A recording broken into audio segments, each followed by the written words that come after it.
Good afternoon, everyone. Welcome to this professional development session titled STEM for All. During this time, I will ask that you frequently refer to your participation guide. If you have not done so already, I will ask that you locate that guide now. Thank you. I will also turn off my video camera at this time so that we can concentrate on the presentation. I may turn my camera back on later in the presentation. These are my colleagues that serve this region in the North Carolina New Teacher Support Program. You may have been assigned one of these coaches if you are a beginning teacher. I work in Bladen County, and together we also serve the public schools of Robeson County, the ISD Innovative School District, Scotland County, and Whiteville City.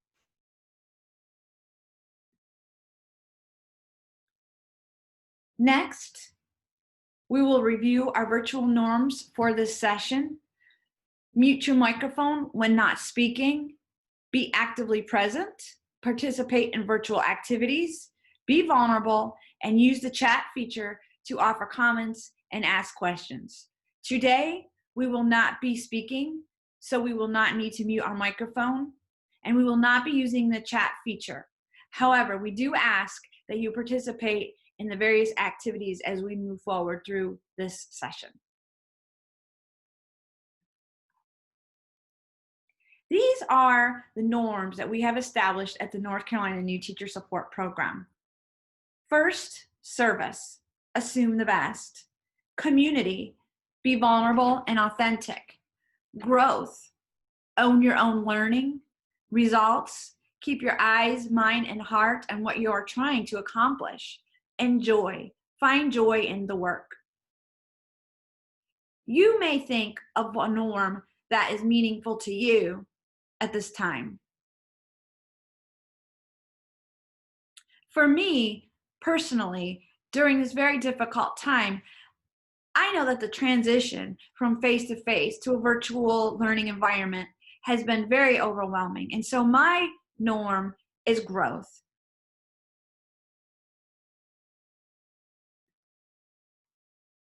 During this session, participants will explore STEM resources. They'll explore choice boards, extended activities, and discussion platforms, various ways to enhance virtual learning, engage in interdisciplinary STEM experiences, and explore multiple tools. And at this point, I would like to add that if you teach any content areas, these outcomes are relevant for your instruction. STEM is not limited to science or a math class. It can be incorporated everywhere, cross-curricular. We hope, regardless of your content area, you will gain something today that you can find useful in the immediate future. Next, we always align our professional developments with the North Carolina Educator Evaluation Standards, the NCERA Standards. These standards apply. As with all professional developments that you engage in, consider how you can capture evidence and artifacts to demonstrate that you are making progress and demonstrating growth in these standards. And these are the standards that apply today. Standard 2, Standard 3, Standard 4. This is going to be the first time that you pause this presentation and you refer to your participant's guide and you answer the answer garden question as follows. Think about one word that describes how you are feeling during this professional development.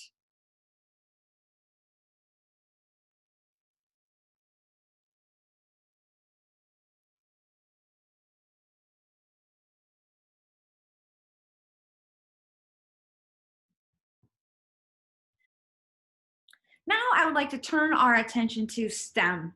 Again, you will click on the link that you can find in the participation guide.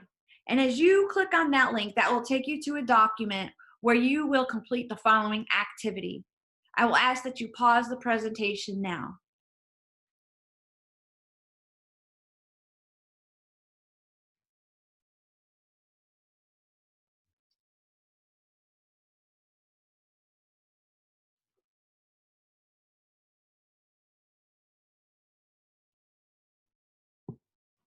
Let's now take a moment and reflect on this statement.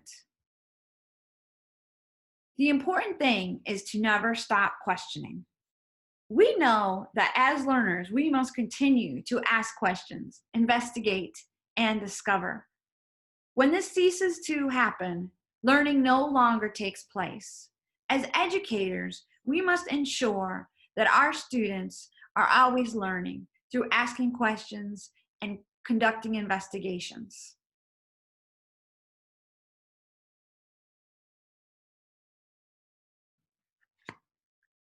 Consider now the incorporation of project-based learning into your lessons. What should you keep in mind as you move forward with developing these lessons? Some objectives are just more natural for project-based learning activities, so it is important that you filter your objectives. Take math, for example. Many math objectives are just very procedural, and they may not necessarily lend themselves to an extended activity. But entire math units that run long-term can certainly be used for extended activities and project-based learning. So with math, we think of that in a broader terms than a very one small, simple objective. Consider establishing norms for your projects. Prepare them through modeling and rubrics, and so they understand your expectations in advance. And through the rubrics that you develop, then they will understand if they have been successful, if they have achieved the objectives at hand. Project-based learning is most effective asynchronously, but with that asynchronous learning, the teacher is not always necessarily there in real time. So it is very, very important that teachers are very explicit, and they use modeling, and they use rubrics, and they understand that students will come to the table with different expectations, and so teachers must be very clear with what their expectations are to avoid some of this. It is important that teachers are very flexible with their timelines. We know that not everyone has the same access to technology.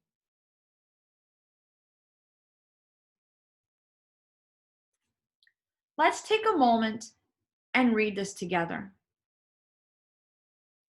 As you prepare to teach STEM, realize that many of your students will not be employed in fields typically identified as STEM disciplines. However, because of the STEM exposure you give them, they will be able to appreciate and use this problem-solving approach and way of thinking no matter what field they choose. And on the flip side of that, just like all of our students are not going to go out there and become a doctor or an engineer or engage in a STEM-related profession, they're still going to need those problem-solving skills. And as teachers, we can incorporate those skills into all of our content areas as well. We hear often that we're all reading teachers. We know that reading is fundamental in education. But we are also STEM teachers. Regardless of the content area we teach, we need to make sure that our students have access to assignments that allow them to investigate and critically think and problem solve.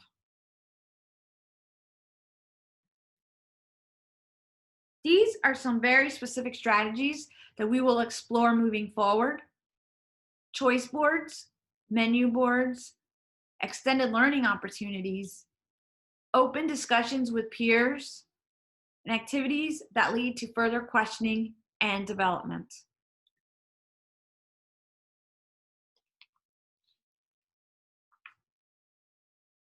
Take a moment and read through these methods that engage learners.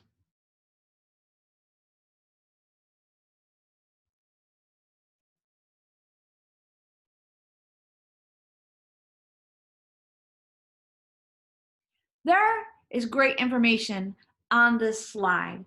Project-based learning can be used in any content area. It naturally provides tiered learning opportunities for your students. So within project-based learning, you have activities and assignments that may be rigorous and challenging, and some assignments that may be modified, still rigorous and challenging, but modified to be different to suit that individual's learner's needs. They can be adapted to meet IEPs, but really it involves student ownership. Students take responsibility for their learning over this extended period of time.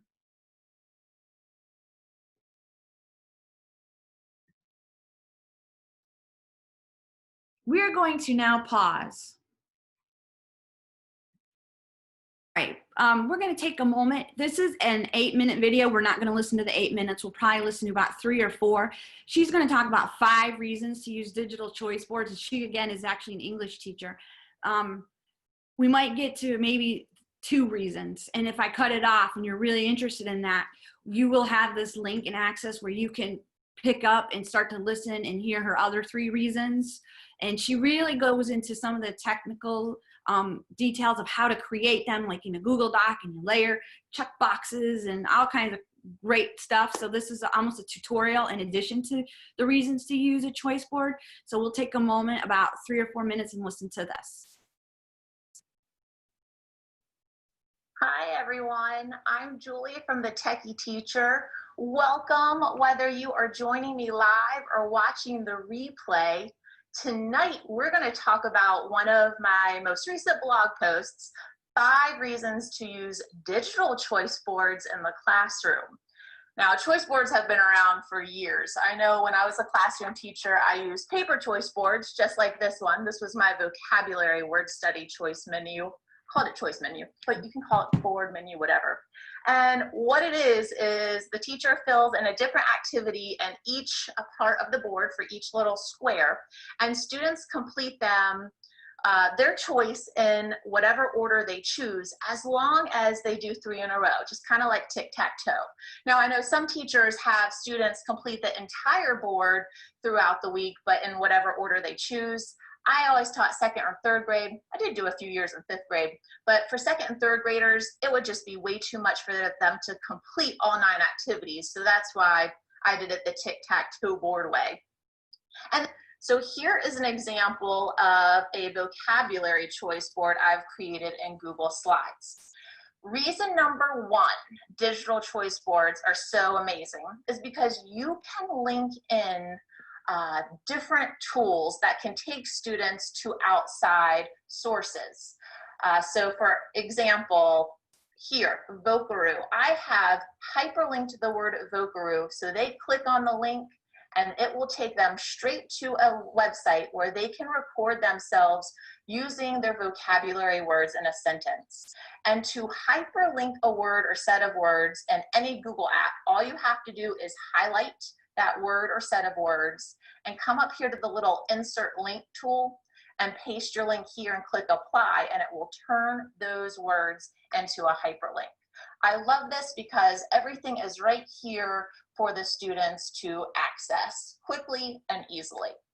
Reason number 2, this allows you to keep everything in one place. So let me show you an example. Here is my completely editable choice boards. You can choose the type of choice board that you want and fill in your activities.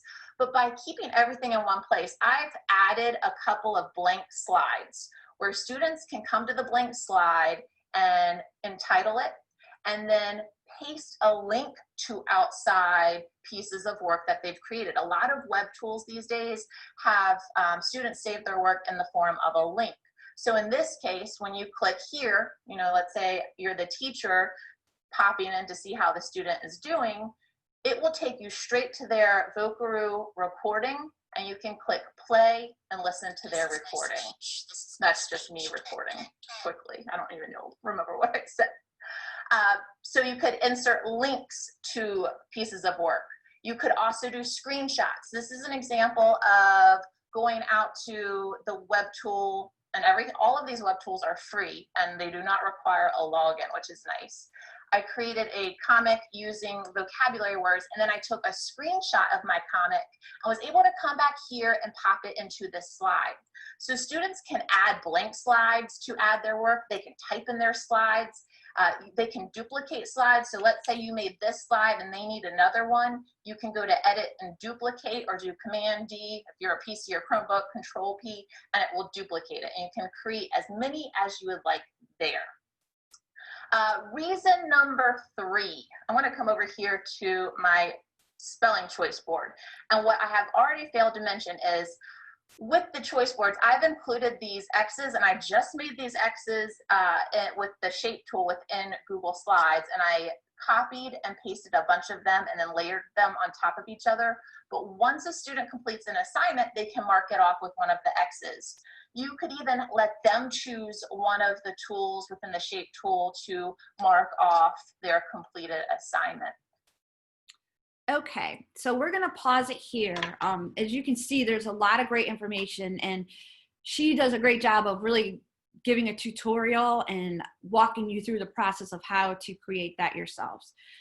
One of the great things about choice activities is the natural differentiation that is built within the assignment. And so with that, you cannot, and that was one of the slide prior to this when they talk about tiering your instruction. And so not all activities lend themselves well to meet the needs of that particular student, and they can allow for that allows for flexibility, and the student can go through and they can make some decisions and have some autonomy in choosing their own work and really holding themselves accountable for what assignments that they're going to engage themselves in.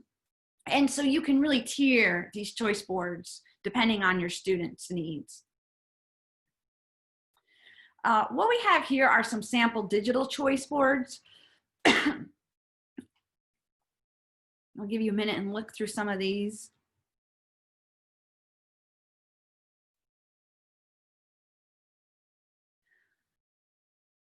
A lot of classrooms are set up in Google Classroom, and so you can see the different, like the Google Form, Google Sheets, slides, different things that students can do themselves. As teachers, we want to be facilitators, and so allowing students to generate some of their own products and their own work as they go through units. So it's not necessarily all teacher generated, but student generated work as well. And then the other choice board provides some great sites that you might find applicable to your content area. Flipgrid is up there. We hear a lot about Flipgrid today, different ones.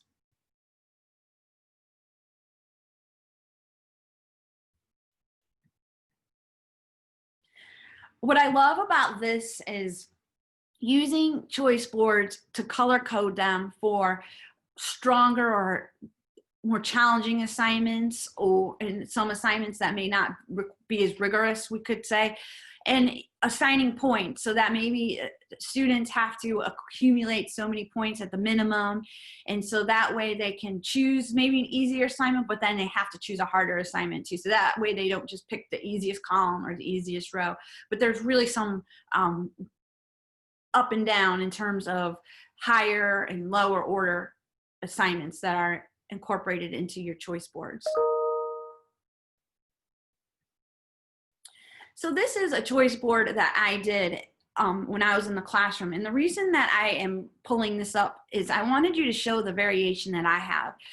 So there are some projects in here that certainly are going to take several weeks, like the Wall of Shame. That was where students had to go out into their community or around their house and take pictures of pollution or evidence of human impacts in the environment and create a collage. And so that might take several, days or whatnot. And maybe if you're not an artistic person, you might not choose that.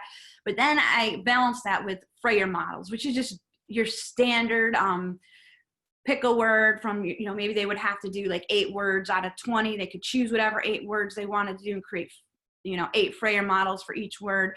And so I did built in that differentiation and levels of rigor within those assignments. And then if none of these suited the student, I put an option in there in the bottom my right-hand side, the science experiment, where really they could do any project that they wanted. It had to certainly follow the guidelines that I had for science experiments, and we would have to discuss that. But I really left almost that option open. And so there's variation with this. Some projects take a long time, some can be done a little bit quicker. And obviously this is before technology. If that tells you anything about my age. So this Tic Tac Toe menu is up here just for the fact that there's some awesome ideas. And there is, you can see that they have under create, you know, a poem, a picture, a song. Again, that's cross-curricular. It transcends any specific content area. But this is, if you're looking for ideas of things that you could use in your choice board, you can find these, find some here. And that is the same with this. There is a lot of information here. Please don't try to read it. That's why I put that bit.ly link there. So when you have access to the presentation, that bit.ly link will take you to this exact document, and you can see it large. And you can look at some of these ideas and incorporate them into your lessons.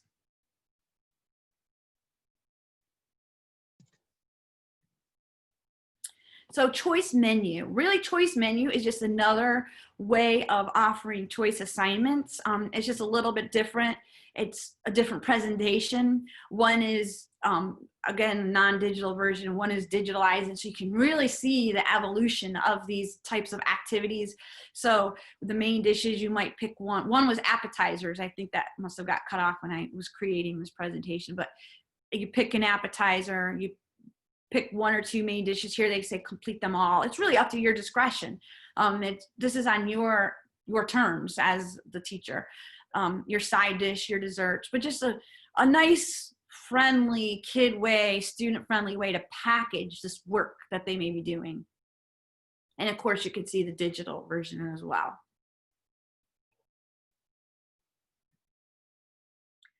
We're going to take a moment now and look at student discourse. We know that when administrators come in to do observations, one of the things that they look for is what those conversations sound like in the classrooms, conversations between the teacher and student, and between student and student. And the same can be said for virtual discussions as well. It is so important to encourage that online discussion. Often students will engage in discourse online even quicker than they may in a classroom. Sometimes that virtual platform is less intimidating than speaking in front of the class. Often they're able to share opinions and ideas because they know that their peers may react differently.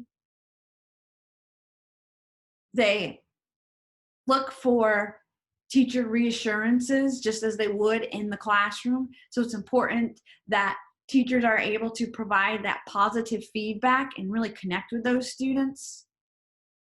And students are aware that they have plenty of opportunity to be heard online as well as in any virtual platform.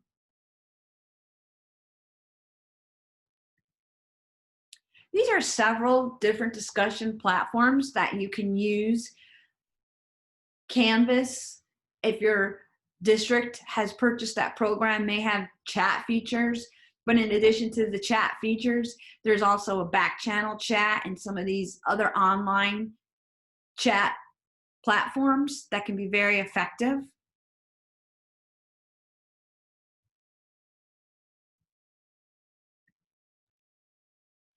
And we're going to now take another pause from our professional development. You're going to refer to your participation guide, and you are going to utilize that link to complete the following activities. And when you return, we will continue with the end of the presentation.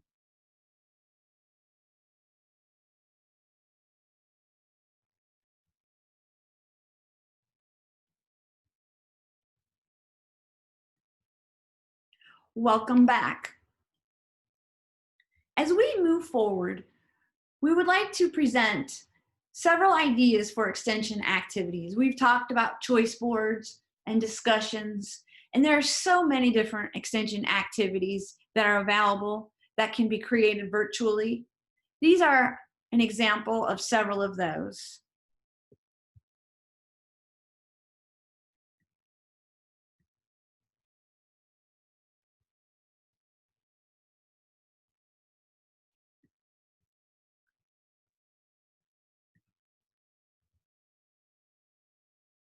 And finally, we would like to share some of our digital learning resources with you.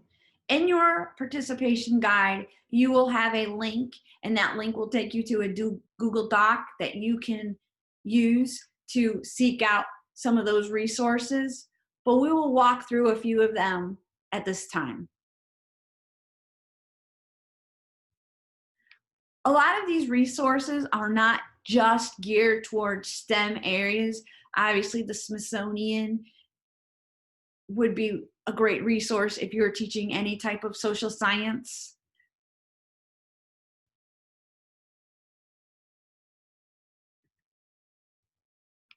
The NC Open Resources has all content areas, including career and technical education. But I'd like to turn your attention to the content videos. When you were in a physical classroom, you had the opportunity to stand and present your information to your students in various ways. These are videos that are produced by classroom teachers, and so a lot of the work is already done. And as you can see, there's content areas for English, history, economics.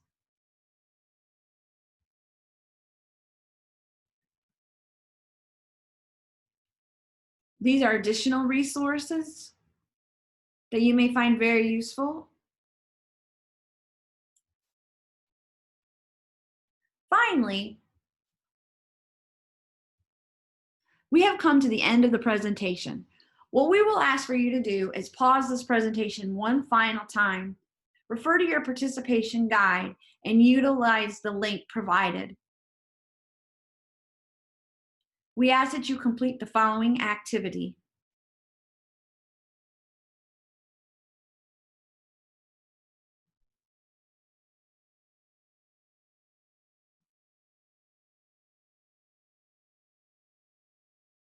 We now want to thank you for your participation in this professional development. You can reach any of the coaches on these social media platforms. We encourage you to reach out to us. We are here to support you and provide any assistance that we can. Finally, please take a few moments and refer to the link in your guide to complete the survey about this professional development session. And once that is complete, you may notify your human resources to inquire about earning continuing education credits or CEUs. Thank you, and we look forward to another session with you.